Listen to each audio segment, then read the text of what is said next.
What's going to happen with time, you can see is a good one here and a bad one right here. You can see how this right here, the bad one, on the sides, it's already wearing off. I'll show you.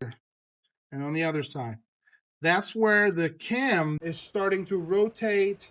And because it's not moving on the bearing, it's starting to move on that metal.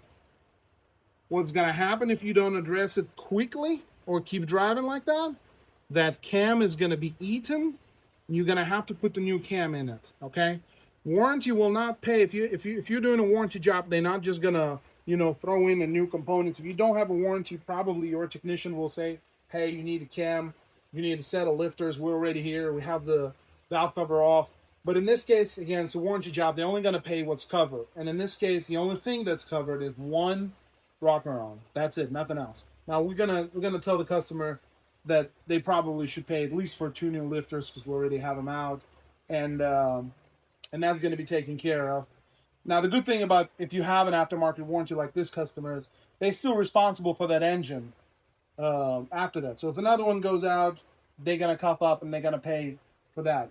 Obviously, kind of seems counterintuitive sometimes, but some warranties are better, some worse.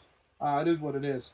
But not a huge job. If you're doing a DIY, you totally can. All you have to do is pull the valve cover. This is not going to be a DIY how-to, but I'll just kind of mention it.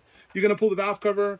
You're going to expose your cam. If you remove this 3 caps and don't remove this last one, you'll get enough clearance to remove some of the rocker arms and lifters. Most of the time, it's the rear one that fail. Again, fairly cheap, fairly inexperienced person can do that because all you're doing basically you're removing valve cover and then everything is exposed. If you are doing something like that, or if you're ever touching the valve cover on 3.6, there's a PCV valve sits right here. At the dealership, it's $53. So at least that's the price that we saw today. The reason you want to change those is because they clog up slowly but surely. They're starting to fail, and it's going to create abnormal pressure in your engine. It's going to press out some of the oil, start pushing oil through rear main seal and some other places where you don't want it. I mean, that's the big bucks. This is very easy. You can probably do that actually without removing the valve cover, but today's video is not about that. It's about this little tick, and that's all what's causing it.